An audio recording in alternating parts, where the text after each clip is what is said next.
Chapter 17. Today is declared an unscheduled holiday. Jonas, his parents, and Lily all turned in surprise and looked at the wall speaker from which the announcement had come. It happened so rarely, and was such a treat for the entire community when it did. Adults were exempted from the day's work, children from school and training and volunteer hours. The substitute laborers who would be given a different holiday took over all the necessary tasks, nurturing, food delivery, and care of the old, and the community was free. Jonas cheered and put his homework folder down. He had been about to leave for school. School was less important to him now, and before much more time passed, his formal schooling would end. But still, for 12s, though they had begun their adult training, there were the endless list of rules to be memorized and the newest technology to be mastered. He wished his parents, sister, and Gabe a happy day, and rode down the bicycle path looking for Asher. He had not taken the pills now for 4 weeks. The stirrings had returned, and he felt a little guilty and embarrassed about the pleasurable dreams that came to him as he slept. But he knew he couldn't go back to the world of no feelings that he had lived in for so long. And his new heightened feelings permeated a greater realm than simply his sleep. Though he knew that his failure to take the pills accounted for some of it, he thought that the feelings also came from the memories. Now he could see all of the colors, and he could keep them too, so that the trees and grass and bushes stayed green in his vision. Gabriel's rosy cheeks stayed pink even when he slept, and apples were always red. Now, through the memories, he had seen oceans and mountain lakes and streams that gurgled through woods, and now he saw the familiar wide river beside the path differently. He saw all of the light and color and history it contained and carried in its slow-moving water, and he knew that there was an elsewhere from which it came and an elsewhere to which it was going. On this unexpected casual holiday, he felt happy, as he always had on holidays, but with a deeper happiness than ever before. Thinking as he always did about precision of language, Jonas realized that it was a new depth of feelings that he was experiencing. Somehow, they were not at all the same as the feelings that every evening, in every dwelling, every citizen analyzed with endless talk. "I felt angry because someone broke the play area rules," Lily had said once, making a fist with her small hand to indicate her fury. Her family, Jonas among them, had talked about the possible reasons for rule-breaking and the need for understanding and patience, until Lily's fist had relaxed and her anger was gone. But Lily had not felt anger, Jonas realized now. Shallow impatience and exasperation. That was all Lily had felt. He knew that with certainty because now he knew what anger was. Now he had, in the memories, experienced injustice and cruelty, and he had reacted with rage that welled up so passionately inside him that the thought of discussing it calmly at the evening meal was unthinkable. "I felt sad today," he had heard his mother say, and they had comforted her. But now Jonas had experienced real sadness. He had felt grief. He knew that there was no quick comfort for emotions like those. These were deeper, and they did not need to be told. They were felt. Today, he felt happiness. "Asher!" He spied his friend's bicycle leaning against a tree at the edge of the playing field. Nearby, other bikes were strewn about on the ground. On a holiday, the usual rules of order could be disregarded. He skidded to a stop and dropped his own bike beside the others. "Hey, Ash!" he shouted, looking around. There seemed to be no one in the play area. "Where are you?" "Phew!" A child's voice came from behind a nearby bush, made the sound. "Pow, pow, pow!" A female 11 named Tanya staggered forward from where she had been hiding. Dramatically, she clutched her stomach and stumbled about in a zigzag pattern, groaning. "You got me!" she called, and fell to the ground, grinning. Blam! Jonas, standing on the side of the playing field, recognized Asher's voice. He saw his friend aiming an imaginary weapon in his hand, dart from behind one tree to another. Blam! "You're in my line of ambush, Jonas! Watch out!" Jonas stepped back. He moved behind Asher's bike and knelt so that he was out of sight. It was a game he had often played with the other children, a game of good guys and bad guys, a harmless pastime that used up their contained energy and ended only when they all lay posed in a freakish posture on the ground. He had never recognized it before as a game of war. "Attack!" The shout came from behind the small storehouse where play equipment was kept. 3 children dashed forward, their imaginary weapons in firing position. From the opposite side of the field came an opposing shout. "Counterattack!" From their hiding places, a horde of children, Jonas recognized Fiona in the group, emerged, running in a crouched position, firing across the field. Several of them stopped, grabbed their own shoulders and chest with exaggerated gestures, and pretended to be hit. They dropped to the ground and lay suppressing giggles.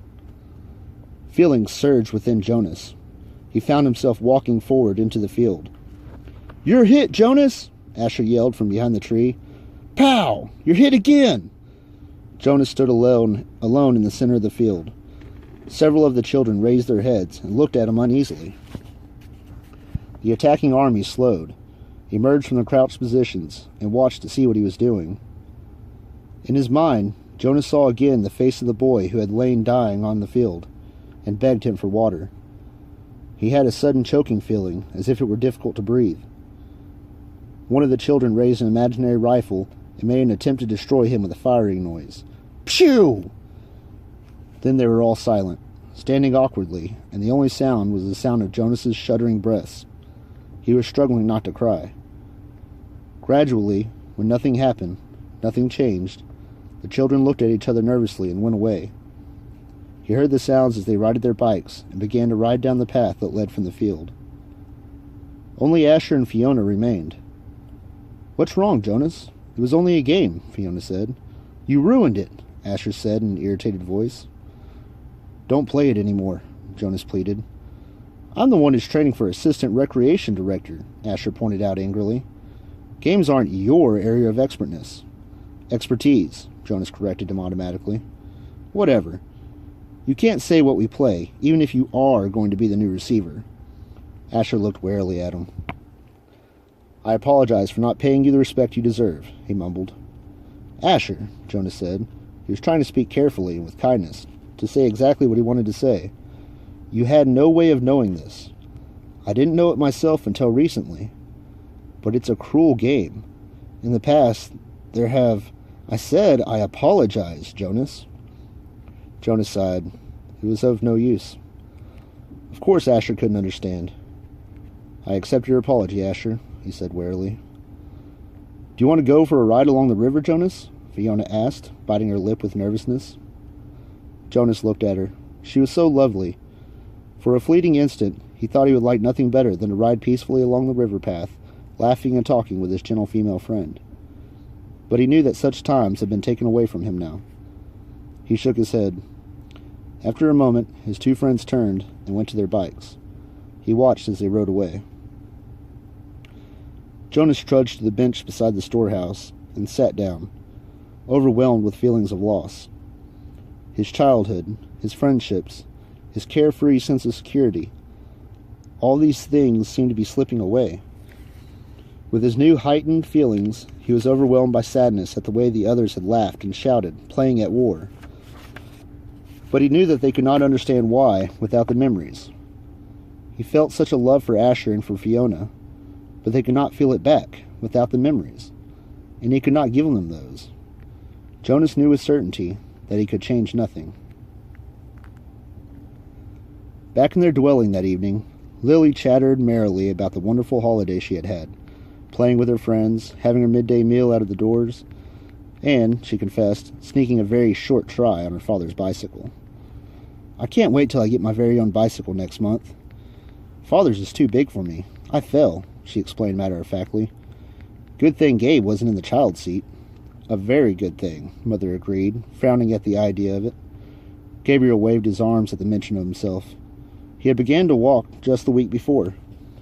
The first steps of a new child were always the occasion for celebration at the nurturing center, Father said, but also for the introduction of a discipline wand. Now Father brought the slender instrument home with him each night, in case Gabriel misbehaved. But he was a happy and easy-going toddler. Now he moved unsteadily across the room, laughing, "Gay!" he chirped. "Gay!" It was the way he said his own name. Jonas brightened.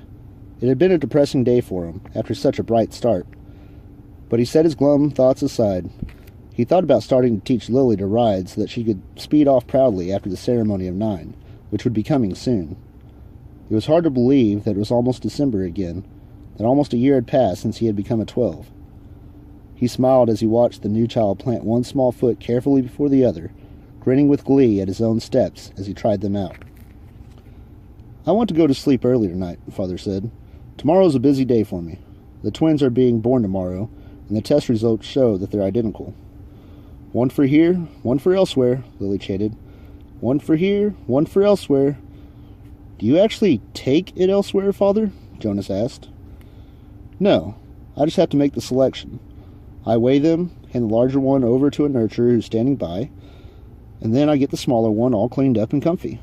Then I perform a small ceremony of release, and," he glanced down, grinning at Gabriel, "then I wave bye-bye," he said in the special sweet voice he used when he spoke to the new child. He waved his hand in the familiar gesture.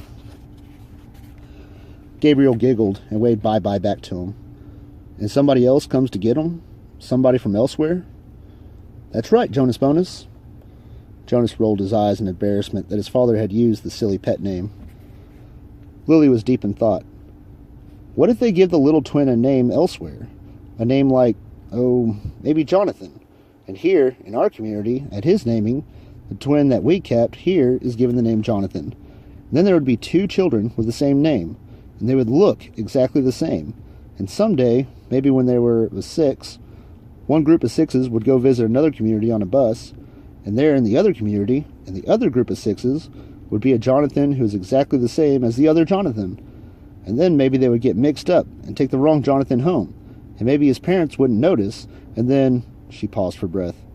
"Lily," Mother said, "I have a wonderful idea. Maybe when you become a 12, they'll give you the assignment of storyteller. I don't think we've had a storyteller in the community for a long time, but if I were on the committee, I would definitely choose you for that job." Lily grinned.